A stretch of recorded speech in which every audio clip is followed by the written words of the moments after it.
Okay, so it turns out that The Bride is in theaters. It had its weekend debut almost a week ago. And actually I think it came out because it's officially Friday. So yeah, I think it's been a full week now.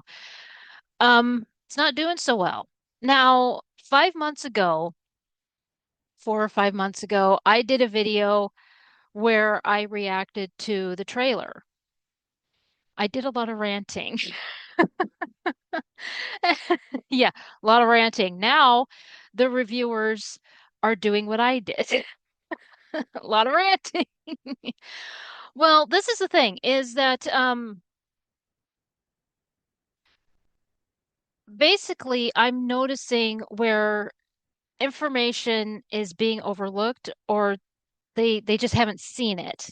Okay, because information that I saw 5 months ago is just kind of missed now.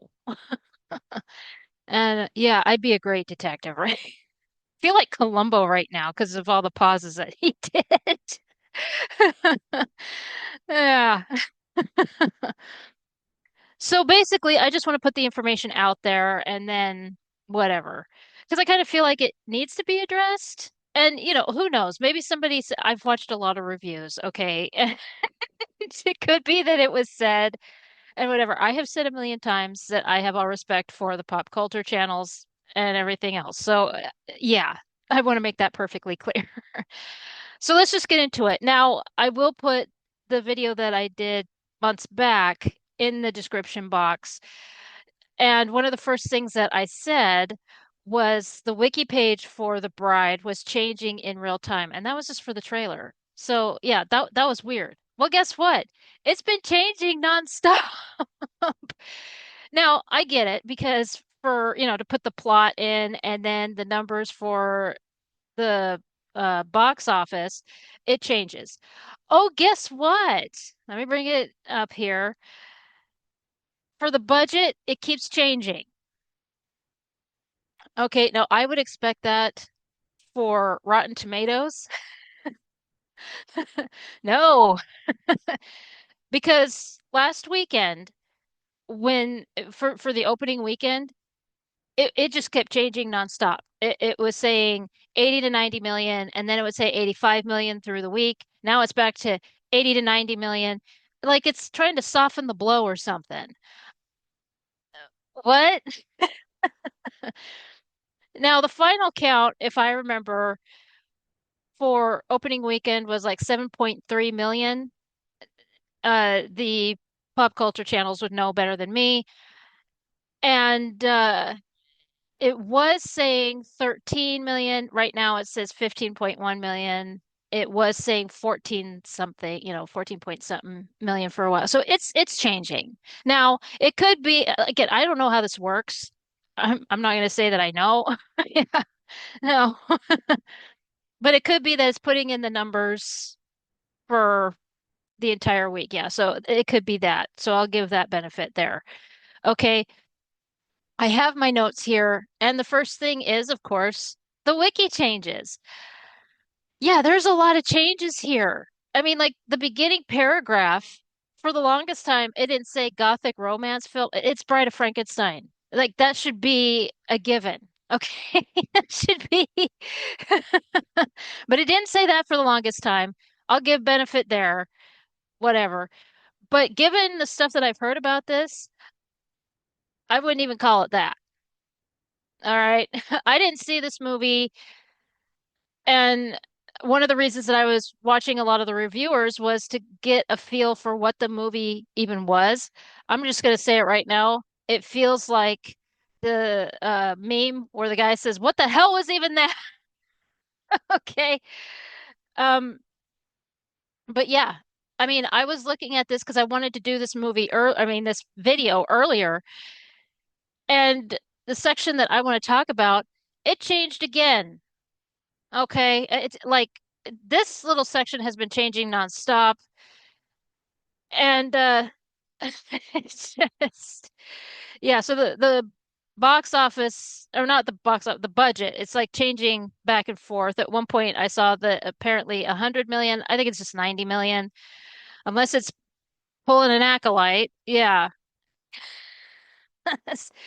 Do we even know how much money that? Yeah. And yeah, constant changes to sound fancy. It's not working. I have a thesaurus too.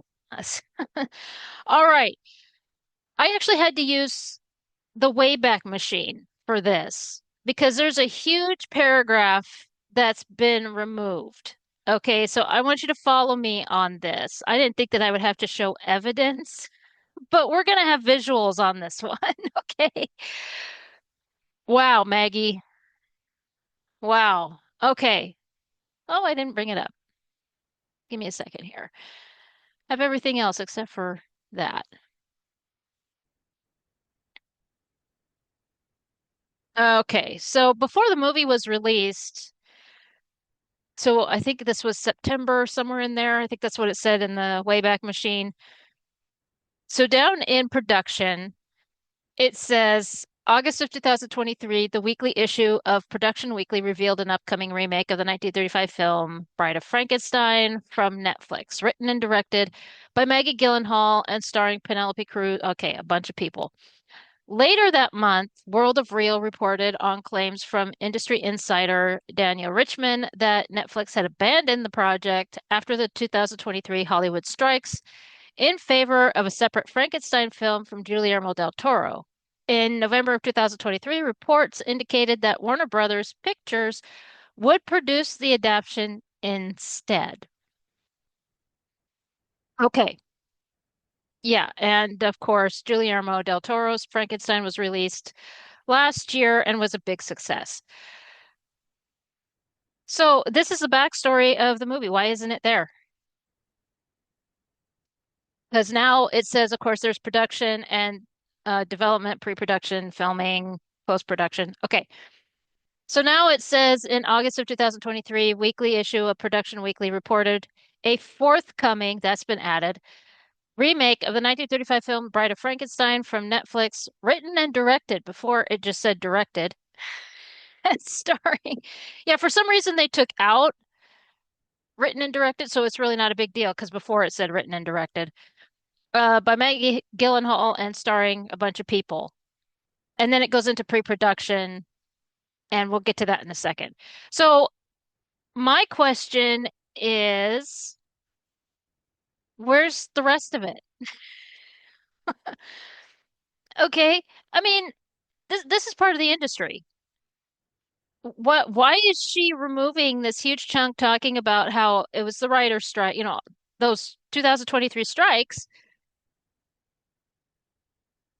and so Netflix had to make a choice, and they chose. Now, I seem to remember that there was like this dinner that happened, and she had asked somebody, I don't remember who, but she had, because it's not like Hollywood celebrities are interesting to me, but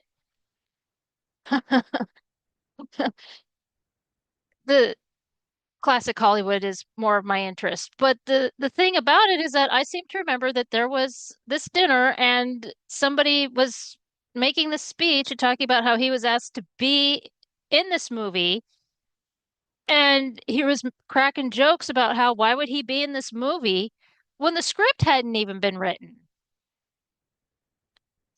And this was like right before it happened that she was dropped by Netflix. They abandoned the project. Okay. Well, yeah, of course they're going to abandon the project if you're too lazy to write the script. They're going to go with the professional. Okay. Look, I'm sorry, but being rejected is part of the industry.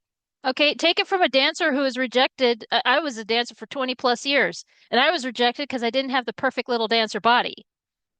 Okay, you put on your big kid pants and you move on. All right. I was rejected when I was 7. Yeah, the dance world is tough. Okay, if you really want to be part of it. That's what you do. I just wanted to wear the cute little outfits. I was just there to have fun. I didn't care. Damn.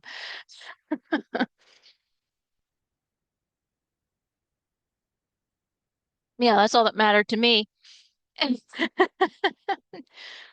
In college, when I was, because photography major, and like I would bring something in and it would be rejected. And yeah, I would get upset because I worked hard on editing the thing, but I didn't throw a temper tantrum about it. No, I would work on it and try to make it better. Sure, maybe it would get rejected again, but I would try to make it even better. There was a reason why a lot of my professors would reject something because it had potential. Okay. Sometimes they rejected it because, yeah, it was bad. Okay. But you had to figure if it was bad or if it had potential. Okay. And if you kept bringing it in, if after about the fifth time you had to figure that, yeah, what you had was trash. Okay. But if you're throwing temper tantrums, then whatever. I mean, you're a lost cause. Okay. Um, so yeah, this is interesting to me. Well, not so interesting because you go into pre-production and it says in January of 2024, it was announced that Warner Brothers was producing the film and Annette Bening had joined the ensemble cast, which includes all these other people. Okay. Now, at first, I was like, wait a minute, it said November before, but the wording, it was like reports, rumors, that kind of thing. And this was like the official announcement in January. So, yeah, it got me. Yeah, given benefit there. The next paragraph says August of 2024, the Wall Street Journal reported that Michael DeLuca and Pamela Abdy co-chairs the CEOs of the Warner Brothers Motion Picture Unit with a reputation in Hollywood for being talent whisperers with a willingness to spend, had stepped in to foot the bill after Netflix left the project. That's not what happened. Okay. Which included a disagreement over Gyllenhaal wanting to film in New York while Netflix pushed for New Jersey because it would be cheaper. Okay. Throughout the rest of this, anytime Netflix is brought up, she shows how much of a major hate boner she has for Netflix. Okay. So again, she's throwing a massive immature temper tantrum over the fact that she got dropped. But in the original, it makes it very clear. There were the Hollywood strikes were going and they had to make a choice. You didn't even have a script yet. Okay. I mean, it's just like Kathleen Kennedy announcing something and they don't have a script for months. Okay. How long did they sit on that Ray movie and didn't have a script, but they kept talking about it? Or the Ray movie trilogy or whatever the hell. Yeah. Um, you did the same thing. Sorry. And now she's doing her apology or not apology. She's doing her victim tour and blaming everybody under the sun. We'll get to that in a minute. And oh my gosh. But here's the thing is that she's trying to make it sound like she is really good with money and this, that, and the other. This just proves you shouldn't have posted this here. Sweetheart, you really should not have posted this here because what this tells me, this whole thing about the disagreement, it tells me that Netflix really did try to work with you because obviously you are terrible with money. That it proves it. You you burned $90 million. Okay. That much is obvious to everyone on planet Earth. Okay. You destroyed $90 million for shit. All right. But here you're trying to say that Netflix was a big meanie head because they wouldn't let you film where you wanted to film But as it turns out, Netflix was trying to help you not spend the entire $90 million, which is what you wanted to do. You were given money and okay, you just wanted to go over budget. That's what you wanted. And the fact that it says willingness to spend, these people had a willingness to spend and stepped in to foot the bill. You're pathetic. You're absolutely pathetic, Maggie. She's a 48-year-old woman. She's given money that's a budget, and she's wanting to spend over budget from the sound of it. And Netflix was trying to help her and finally said, you know what? We're cutting ties with you because you're an insufferable little bitch. Okay. And she also says here, it's adding that the movie's costs, including production and marketing, will likely exceed 100 million if she had stayed with Netflix. She also says, emphasizing the creative freedom granted to her by these two people with Warner Brothers. You know what? I don't believe that. I don't believe that it would have exceeded 100 million if she had stayed with Netflix. It sounds like what Netflix did, because that's a contradiction, obviously. It sounds like Netflix was trying to help her stay under budget, and she just, like I said, she has a massive hate boner for being rejected. You didn't have a script. That guy said it at the dinner, saying, "Why would I be a part of a project that doesn't even have?"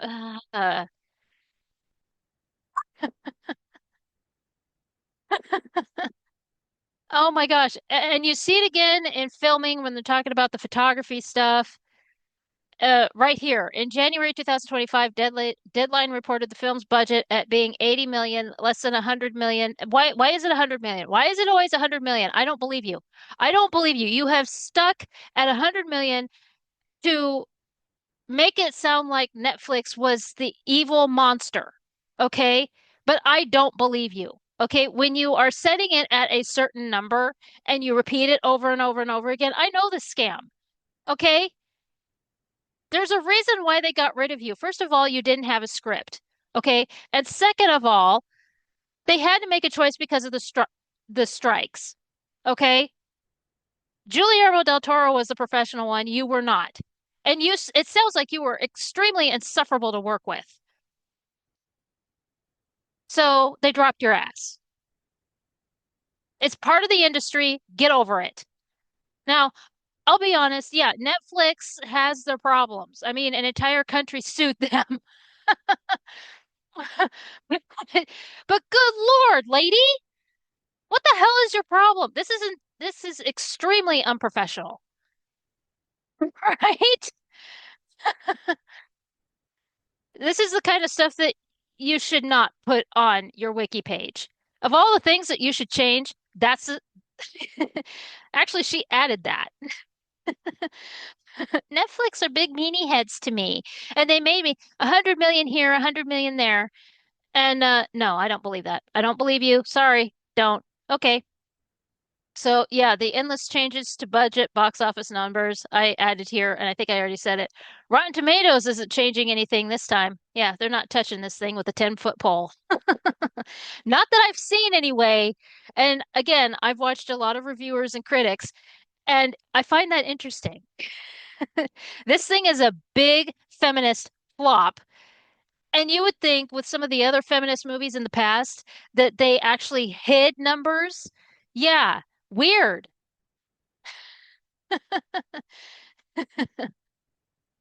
Okay, so let's talk about Maggie. She's a big Nepo baby activist. To be honest, I've never heard of her parents, but whatever. Again, it's not like I follow silent films and classic movies. That's what I'm into. And she's already on her victim tour. She's blaming everybody under the sun. She's bringing people in that they're like, get away from me. Now, this is the interesting thing is that I have yet to hear anybody mention that this is only her second movie. This is only her second movie that she has directed, written, and produced. Yeah, I was waiting for people to mention that. For as much as they tore into her, they never said anything about that. That's probably why it's a big old fucking trash fire. Okay. Oh, okay. So again, I'm not political on my channel at all. So bear in mind that. But in this interview that she did after the movie was released, she made the statement that apparently Trump going into office in 2016 was what sparked her decision to direct so that she could make her voice known. Okay. You know, okay, fine. There's a lot of things that will make somebody decide to do something. Okay. But here's the thing, her timeline is off. Yeah, I don't believe her. This is one of those things that a lot of these activists do where they throw things at the wall to make it stick. They parrot things. All right. And that's an insult to parrots. It really is. At this point, let's not insult the parrots. They're intelligent creatures. Activists aren't. Okay. I hate to go there, but good Lord, it's like they just keep repeating the same shit over and over and over again. And it's yeah. I love watching those videos with these intelligent birds, and they laugh at us because of the things that they do. It's hilarious. Yep, got us again. Okay, so her first film was The Lost Daughter. Okay, and surprisingly enough, it was distributed by Netflix. So, and the thing is that we go down to production, and now I don't know how long it takes to acquire the rights to a book. Okay, I'll be honest there. I don't know how long it takes. But in 2018, October of 2018, she acquired the rights to this book. Okay, the movie was released in 2021. Okay, acquiring the rights, that was 2 years after 2016. Okay, so your timeline is a little skewed there. Um, but again, I don't know. I mean, and of all things, The Lost Daughter, I would think that she would have done a political movie. This is not a political movie. I read the synopsis. I got bored with it. But yeah. And Jessie Buckley is in this movie as well as her husband, just like in The Bride. Yeah. I think I said that in the video that I did before. And I just want to point out that she butchered a book. I mean, yeah. So she wrote and directed the adaptation of this book. If I were the author, I wouldn't admit to this movie at all. I would not be proud of this movie because, as it turns out, the budget is $5 million and couldn't even crack 1 million. Okay, now again, Netflix worked with her before to make this movie. Okay, so that could be another determining factor in dropping her ass. She didn't have a script. She didn't have anything. She was insufferable to work with. If it is in fact true that she decided to throw a temper tantrum over the location of filming,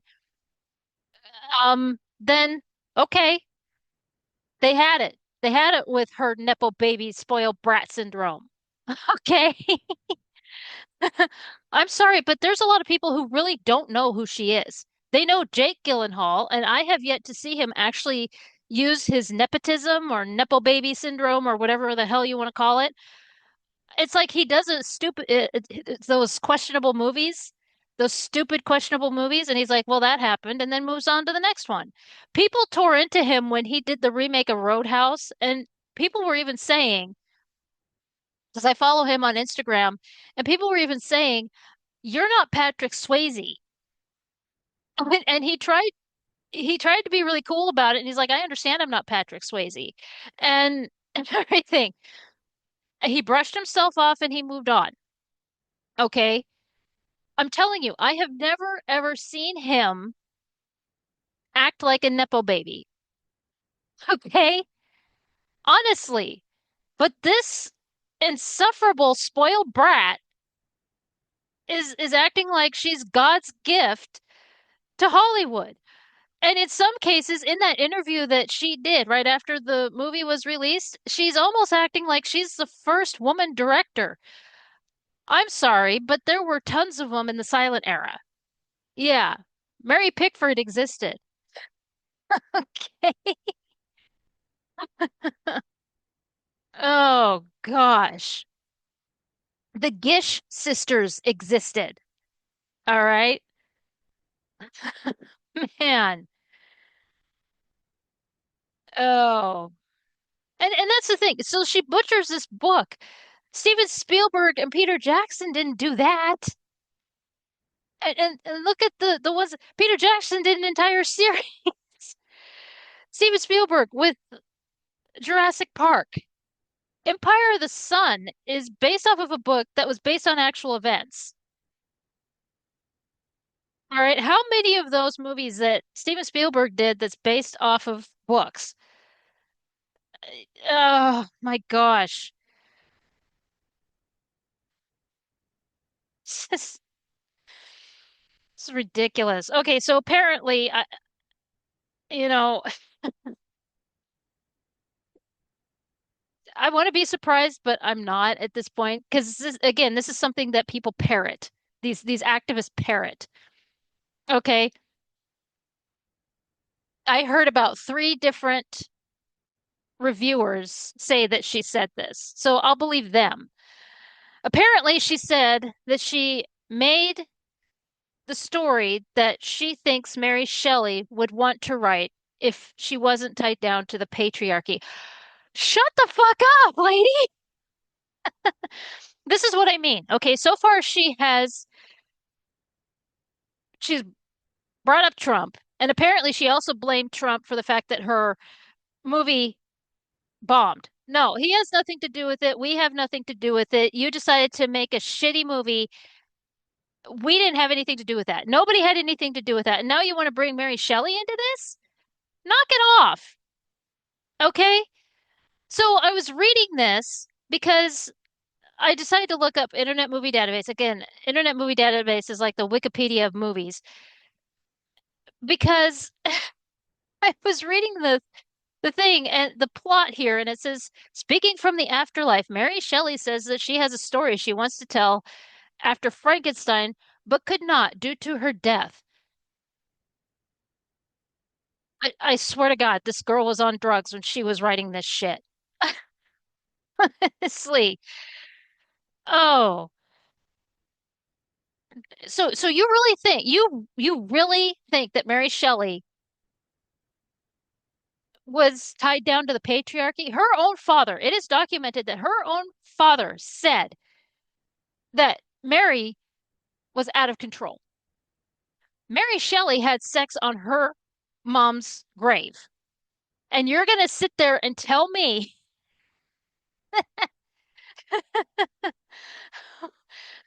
what the hell is wrong with you? Okay, do not bring Mary Shelley into your problems, into your personal, stupid problems. Okay?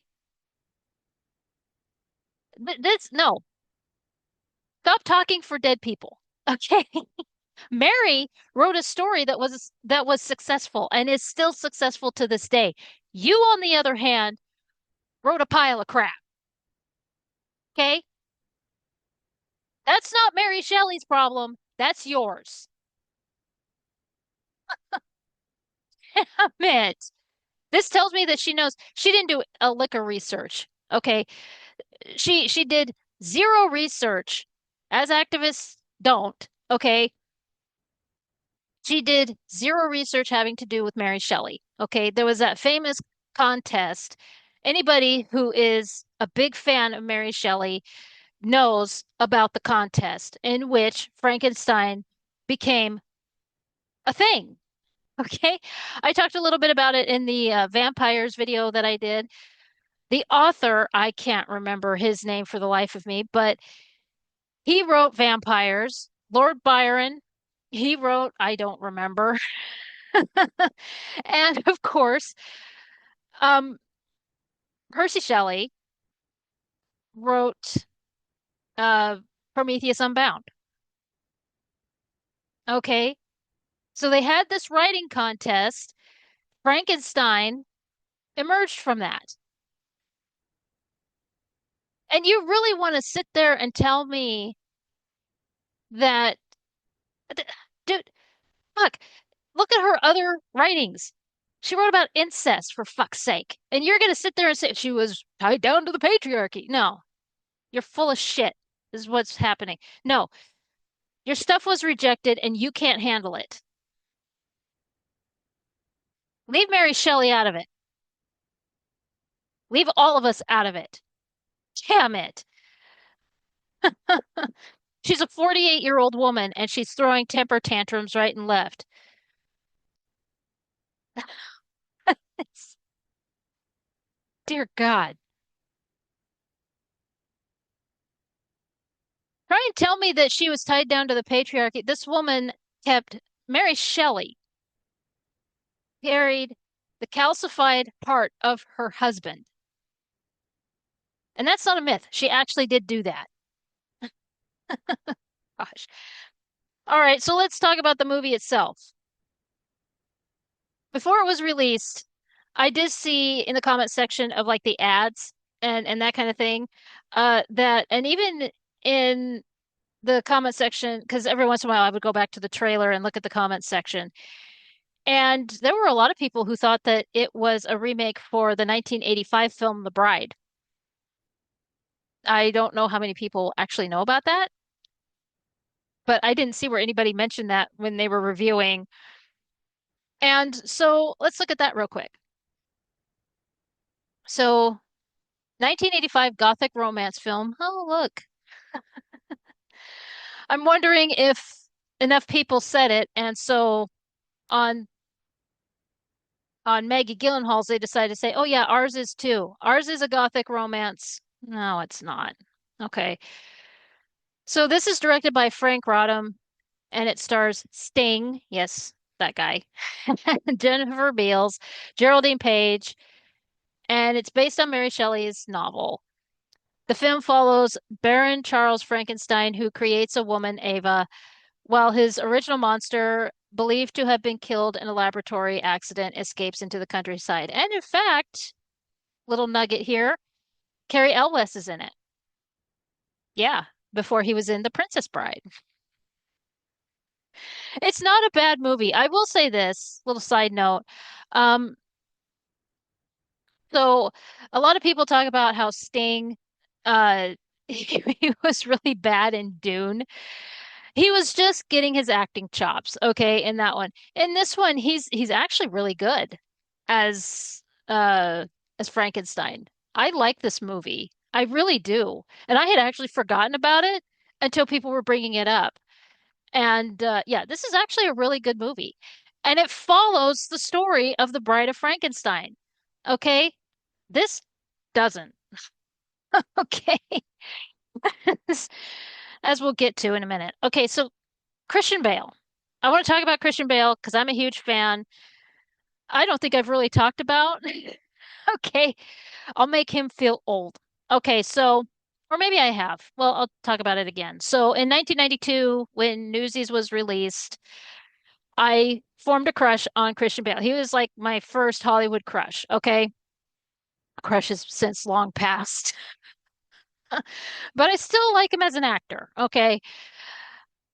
Um, I find it funny that a lot of people, when they say that they're a fan of Christian Bale, it's like American Psycho and the 2000s.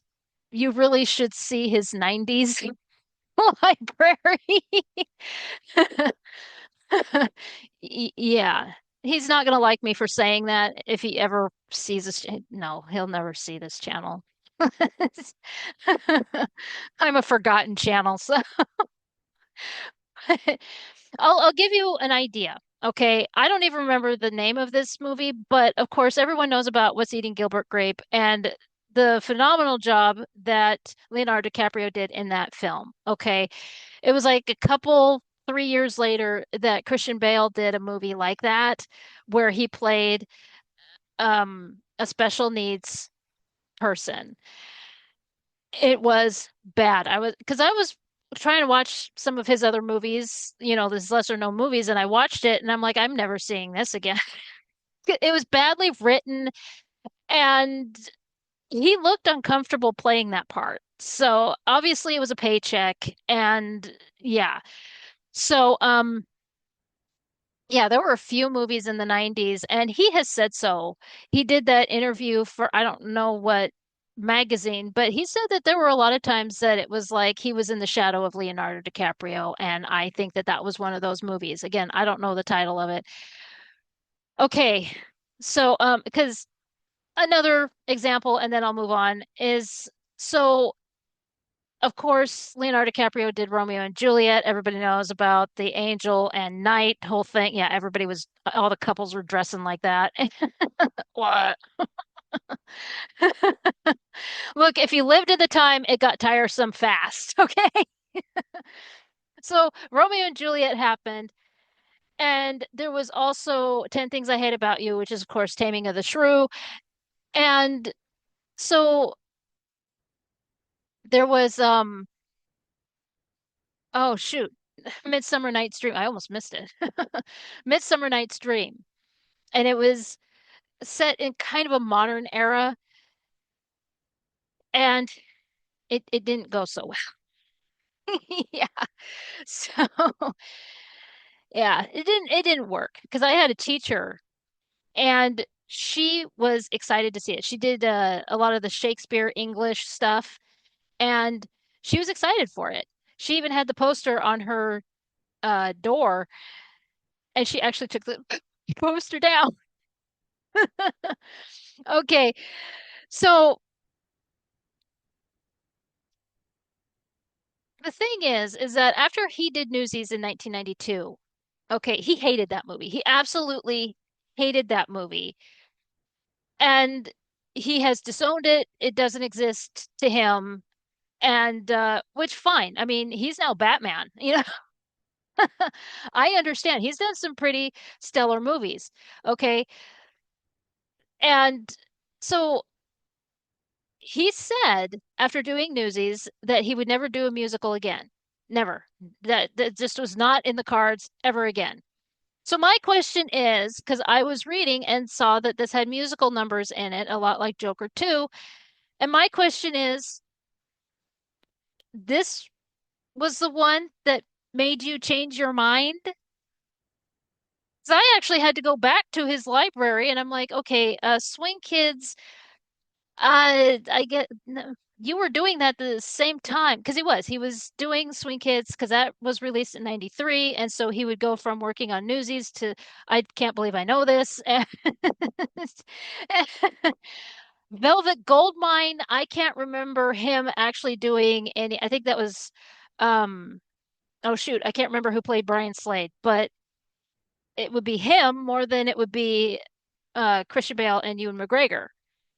Yeah. Um so I kept going back and forth with all these different movies. This made you change your mind? Good Lord, man. Why though? After 30 plus years, almost 35 years. And this was the one that you said, you know what, screw it. Let's do some singing and dancing. No, bud. This this should not have been the one. I'm disappointed in you, man. It's- oh, dude.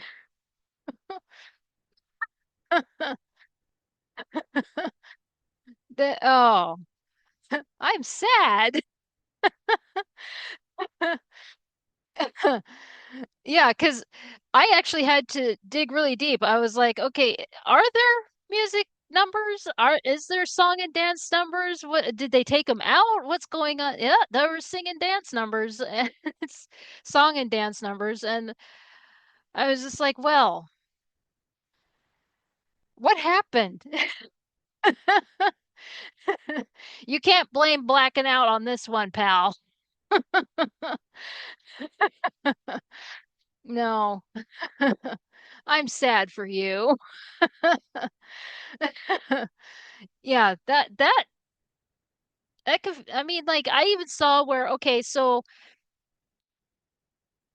and we'll talk about this more. Apparently there's a little Easter egg for or a tribute, I should say, tribute to Young Frankenstein, and Christian Bale is singing Putting on the Ritz a lot like Peter Boyle did in that movie. And it's like, well, that's one thing, but it sounds like there's full-blown like club singing and dancing, and it's like,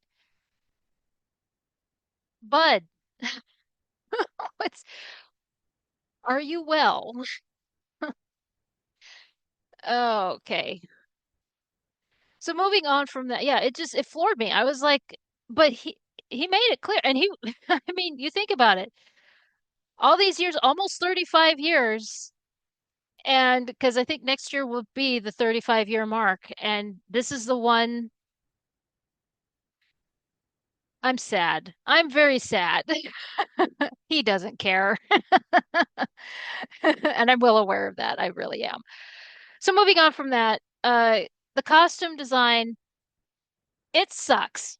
Okay. It full blown. I mean, there was no effort put into these costumes. Okay. Just none at all. Because for the bride, first of when I did the trailer reaction, I said that the bride looks like something from Mr. Brightside, that music video for the Killers. Yeah, that's what she reminded me of. Now that we have more of a of a look, you know what it looks like to me? That splotch across her face. It looks like she bit an ink pen and that. Wash your face. Now, when I was in middle school, they Blow Pop introduced the blue raspberry flavor. And you knew when a kid ate the blue raspberry that turned your tongue dark, dark blue to where it was almost black. And I mean, there were kids that were eating those in the morning.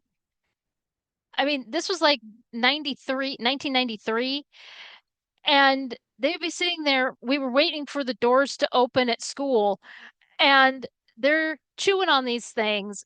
And like for the rest of the day, their mouth was blue.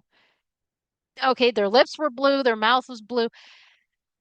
I can't take this shit seriously because you have the splotch across the face. What about her screams zombie? When you look at Elsa Lanchester, this is supposed to be inspired or a remake of Bride of Frankenstein, a movie that was made 90 years ago. And I had to look at the pictures of Elsa Lanchester in this movie, and she has the scarring across in the back along here and everything. And because she's a damn zombie, she's the mate to Boris Karloff. Nothing about this. I don't see any of that in this. Okay. Because again, all I see is that she bit an ink pen. Because I've seen that. When I was in high school, there were kids that got that were just sitting there. They were bored and they're chewing on the back of their pen, like this, and it would just explode on their face. And we would laugh because we were stupid teenagers. What am I supposed to take serious in this? Nothing screams zombie monster. Now, a lot of people said that she's an insufferable brat. Oh, so is this a self-insert for Maggie? Because, yeah, I went there. Because after reading the stuff about how Netflix had to put up with her and she's trying to make Netflix sound bad, uh, Yeah, I'll go there. Okay. Now, when it comes to the monster, his prosthetic, I talked about it in the other video, and his prosthetic just, it didn't get any better. Okay, Maggie had a second chance. She was dropped by Netflix and got tired of, and she's even trying to say, well, these people would spend endless, had a willingness to spend all this money and stepped in to foot the bill and all of this. Okay, so why couldn't you make this guy look better? Why couldn't you make Christian Bale look like better than Guillermo del Toro's monster? Because you didn't. You know what? I actually went through and I found an article that shows 8 actors who played. Okay, so here are the top 8 actors who play. Of course, there's Boris Karloff and Lon Chaney. Now, Boris Karloff actually enforced what the monster looked like. You know, he was the first to play, and this usually is what happens. Okay, so you have that first. It's a lot like when Douglas Fairbanks first played Robin Hood, and that enforced what Robin Hood was going to. He dropped the nugget and and then the rest is history, right? Because Errol Flynn, his look for Robin Hood is almost exactly the same as Douglas Fairbanks. Okay, you look at the silent film, and it practically mirrors, you know.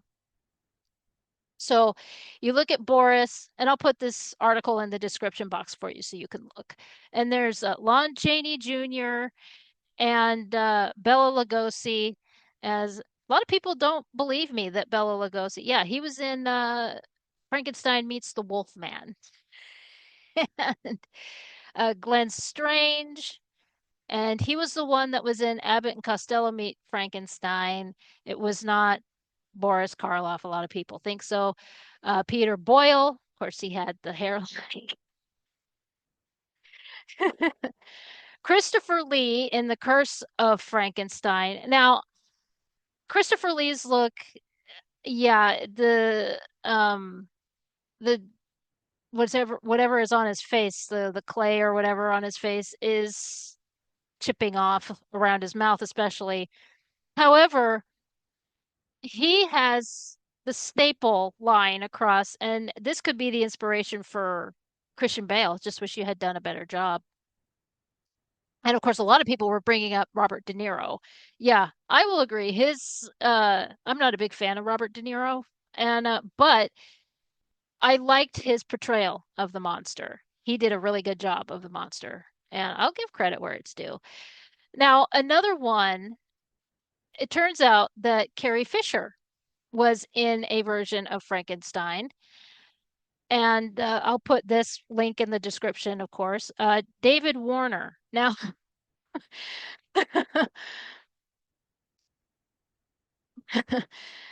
it's pretty cheap looking. I mean, I'll say this with because it's a TV movie, and Robert Powell plays Victor Frankenstein, and this was in 1984. And the costume job for the creature, uh, there are first grade plays that could do a better job in, in this one. So to be quite honest, uh, Maggie Gyllenhaal actually does better than this one when you look at the creature. Some other ones, because it actually has a list.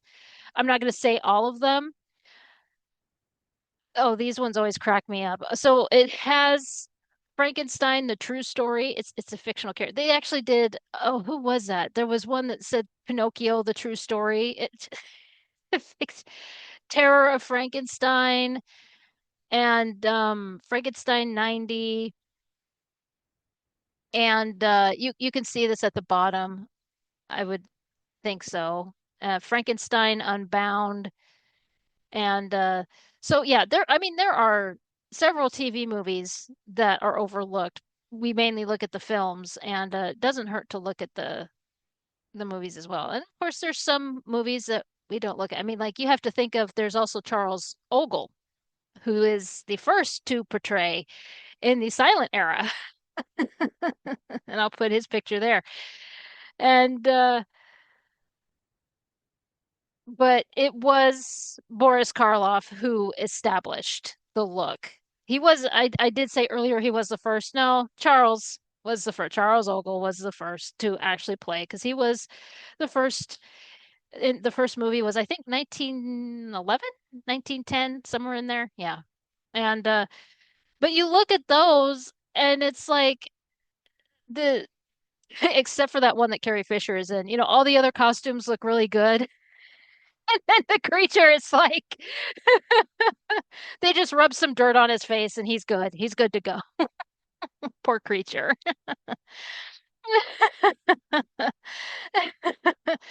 And I feel bad for Christian Bale on this because of the fact that you have some legends who have played Frankenstein and he was going to be put in that and then to just look the way he does. I mean, you can see at one point at the front shot that a lot of people use for their thumbnails, you can see where I'll get up close here and it's like right above the eyelid and you can see where the rubber or the prosthetic ends. And yeah, it it's not seamless. I mean, you should make him at least look like a monster. Okay? Make us believe that he is the monster. Okay? I mean, if I were standing next to Christian Bale and I can just put my finger underneath and pull it off, yeah, you haven't done your job. The story goes with oh no, that's a different one, but I'll go ahead and say it. So with Boris Karloff's The Mummy, okay, people were still scared of the mummy's curse. And so when it came to his movie, it came out 10 years after King Tut was found. And his costume design and his look and everything, he was inspired by Ramses, I believe. They had just found or no, I don't know. I don't remember when Ramses was found, but anyway, he used pictures of Ramses for his look and people were so scared they were running out of the theater. And I mean, they were hysterical. Okay? People are laughing at this. Okay? You make a horror movie and people are laughing. I mean, it's one thing with Young Frankenstein because it's marketed as a comedy. Okay? It's marketed as a parody of Frankenstein because it's Mel Brooks. Okay? That's the point. But if this is supposed to be a horror and scary, and that's not what's happening. Yeah. You've pack it up, you're done. I did see we're moving on. I did see where people were saying that the cinematography looks good. Not even by dollar store standards. Okay, again, I have seen clips when people are talking about and reviewing this thing, and this woman, don't forget, this woman was given $90 million.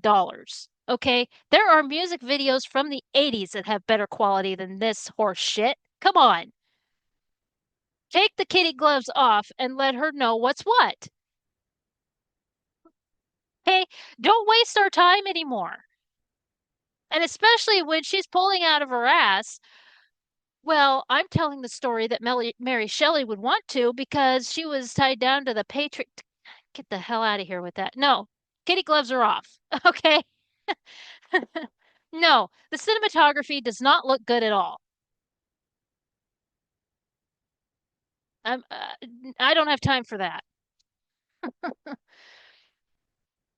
Now, the dependency on word searches and tributes, I mentioned one earlier. Okay, let's talk about this. Uh, apparently, she has this beginning where, as it says, speaking from the afterlife, Mary Shelley says she has a story she wants to tell after Frankenstein, but could not due to her death. Okay, let's look at what it says at the beginning because somebody was somewhere it was saying that this has the same type of beginning as in The Bride of Frankenstein. Okay, so let's look at what it says for The Bride of Frankenstein. In a castle on a stormy night, Percy Shelley and Lord Byron praise Mary Shelley for her story of Frankenstein and his monster. She reminds them that her intention for writing the novel was to impart a moral lesson, the consequences of a mortal man who tries to play God, then says she has more of the story to tell.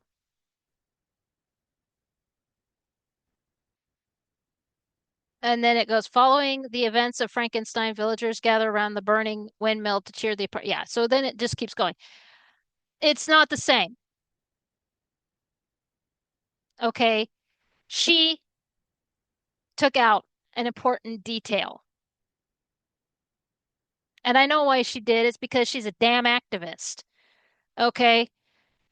She wanted to tell her story, not Mary Shelley's story, her story. Okay. 90 years ago, the director, James Whale, was actually doing a service to Mary Shelley. Okay. And even the writer was doing the one who wrote the script and everything. Everybody that was in charge of Bride of Frankenstein back in 1935 was doing a service to Mary Shelley. Maggie, on the other hand, did not. Okay.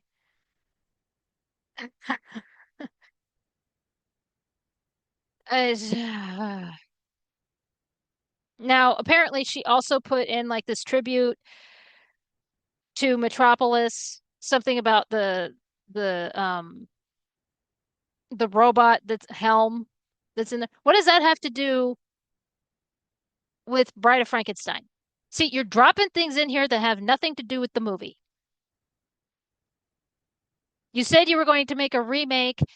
Now you're saying it's heavily inspired by what are you doing? Okay. You want me to believe that you're a genius director? No. Because you're putting shit in here that means nothing. Okay? Metropolis is a futuristic movie. It's a movie about the future. Okay?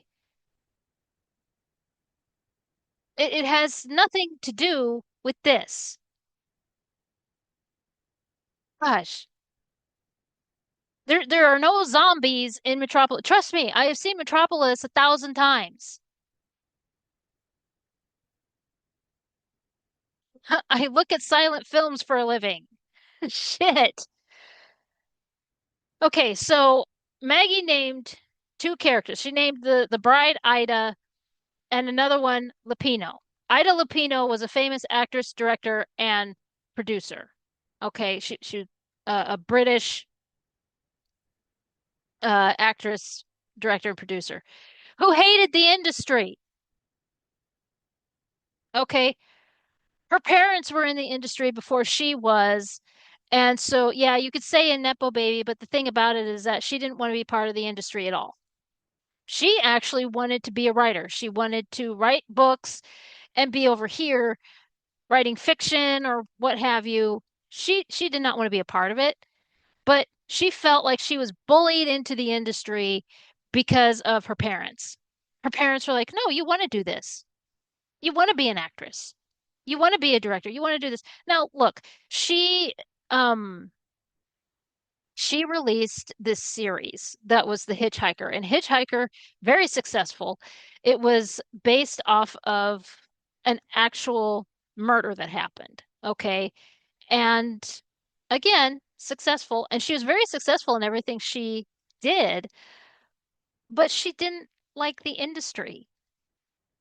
What was the point of this, Maggie? I know about Ida Lupino because I restored and colorized a picture of her, and I did research on her. Okay. She very pretty woman and her um her sense of humor was on another level. Okay. It really was. But this has nothing to do with Bride of Frankenstein. She never interacted with Elsa Lanchester. She never interacted with anybody in the movies. She wasn't part of the horror genre or anything like that. No. What does this have to do with Bride of Frankenstein? See, she's depending on all of these little, she thinks she's cool and edgy by doing that. You're a 48-year-old woman, start acting like it. Okay? This is coming from a 43-year-old woman who watches anime. Okay? Fuck. At some point, there's like a headline that says something like Twisted Sister Rage Against the Machine. Wow, so creative. You know what? I would do something like that when I was writing shit in fifth grade. Yeah, when we had to do creative writing in my fifth grade class, I would have done something like that. Twisted Sister, of course, being a band. Right now, they are under drama because the leader of the band wants to leave, or he just won't do it gracefully. I don't know, but there's a lot of drama surrounding Twisted Sister right now. But she doesn't do her research. She doesn't care. She's just trying to be cool and edgy. How old are you again? Yeah. Rage Against the Machine was a band that was huge when I was in high school in the 90s. I don't know if they're still going. I don't care. But shit like this is just a waste of our time because it has nothing. Twisted Sister has nothing to do with Bride of Frankenstein. Rage Against the Machine has nothing to do with Bride of Frankenstein. You know what? There are bands that have to do with the horror genre, but did you use them? No. Gosh. No. I would really like to address this whole thing about monsters and Bonnie and Clyde, monsters and gangsters.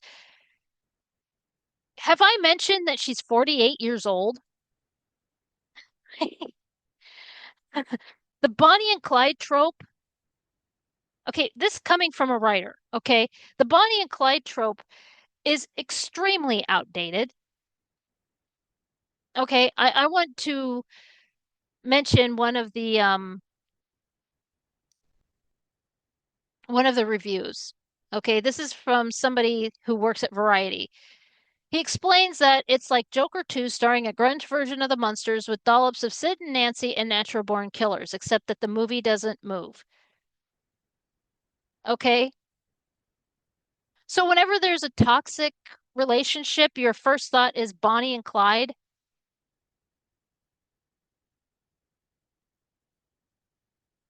Okay,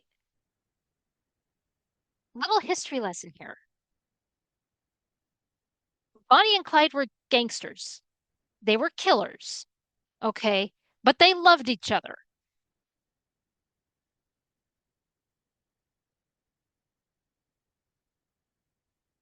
I I I don't know where that gets lost in the shuffle. Uh, Okay.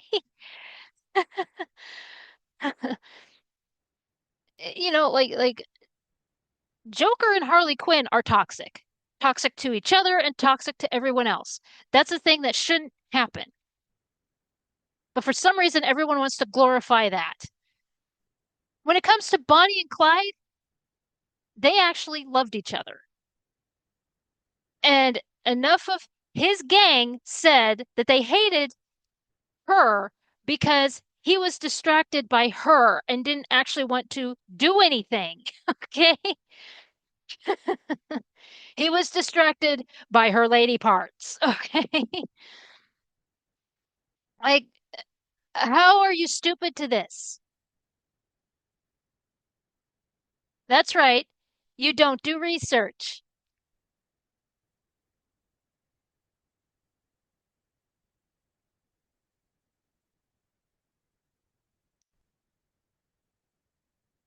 Bury it. Bury the Bonnie and Clyde. 20,000 Leagues Under the Sea. Bury it. Done. Over with. Okay? We're done. Because I'm telling you right now, all of these that he mentioned, dollops of Sid and Nancy and natural born killers, okay? Sid and Nancy and natural born killers are toxic. But I'm going to tell you right now, it feels like a lot of people have not fucking watched Bride of Frankenstein. Those two were not toxic. Do I really? I hate spoiling movies. I really do. But she just rejected him. That's it. Sorry to spoil it, but I'm at my wit's end on this one. But it shows me that she didn't watch the movie. No, she was just going to use the title to bring all these. It didn't bring anybody in, really. It didn't even bring the feminists that she was trying to bring in. Like, oh, good God, people. Oh, man. Two zombies. And your first thought is Bonnie and Clyde. Now, I'm all for creative differences. I am. Be creative, take a risk, do something. And if her idea was to make it so that they actually love each other, fine. But why did you have to take the toxic relationship of Joker and Harley Quinn? That's another one that is stale. It's not 2016 anymore. I have seen where a lot of people are tired of that too. If you're tired of that one, please be tired of Bonnie and Clyde because there are a lot of writers who are too. We were tired of it in 97.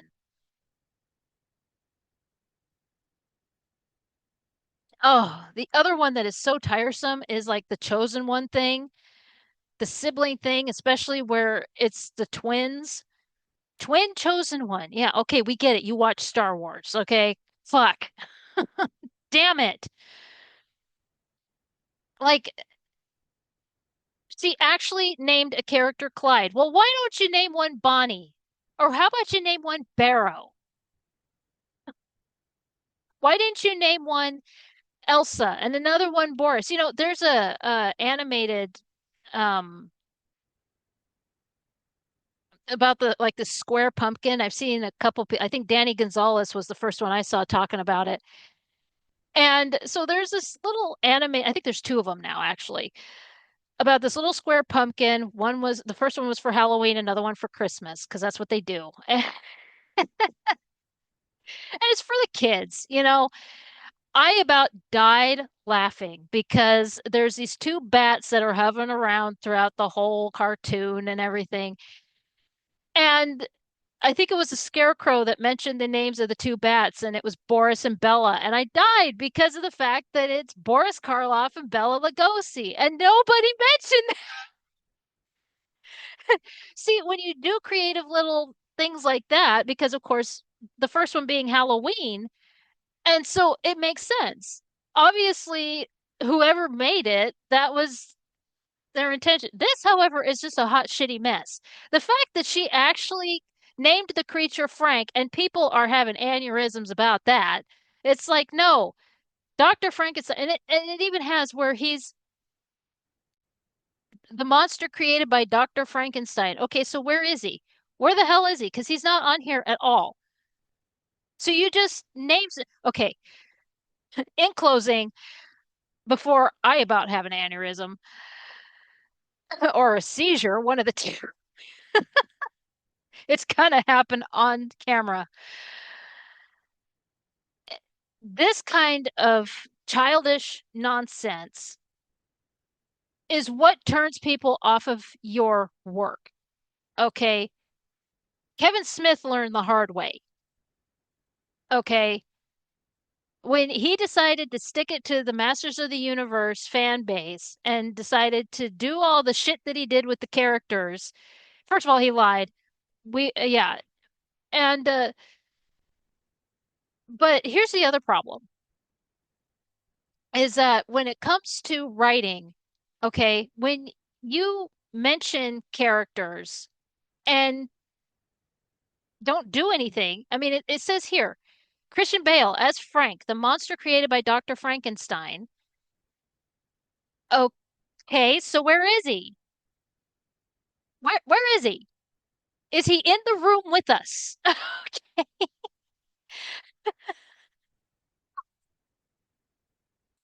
You can't do that because just mentioning that's one of the reasons why I am working really hard on this manuscript right now. Past me was mentioning things up the wazoo, and it's like that's a loose end. And the reader is sitting there like, so where was that going? Okay. It's not like in a video game where you have a messenger walk in, give you something, and then walk out. Legend of Zelda is notorious for that. No, you have, it is you that has to tie up that loose end. So mentioning Dr. Frankenstein, okay, so the monster is named after Frankenstein, but where is he? I mean, is he mentioned anywhere? I didn't hear anywhere in any of the reviews where they do like a flashback or anything like that. So this is a loose end. Okay. It's once again, we're just supposed to accept it. So, no, $90 million down the drain. And I'm supposed to believe that she is good with money and that Netflix was the terrible one because they dropped her. Well, princess, I'm sorry, but you didn't have a script, first of all. You're hiring all of these big names like Penelope Cruz and Christian Bale and your brother, thinking that that was going to make it better. It didn't. Oh, it really did not. I mean, and again, I had my rant concerning the gangster, all of that stuff. Look, I've said before on this channel that being creative and taking a risk, it can work. I mean, 10 Things I Hate About You is Taming of the Shrew. Clueless is just Emma, you know? So it can work. But this, she was adding things in there that does not work. Metropolis is a science fiction story. Okay. She was adding helm. Why are you talking about Ida Lupino? Why are you naming two characters? It doesn't make sense. Yeah, Ida and Lupino. Why are you adding? And especially when Ida Lupino hated the industry. She was successful in it. She very successful in it. I'll put her information in the description box. But she hated it because she wanted to do something else. She felt obligated to, she's one Nepo baby that hated being a Nepo baby.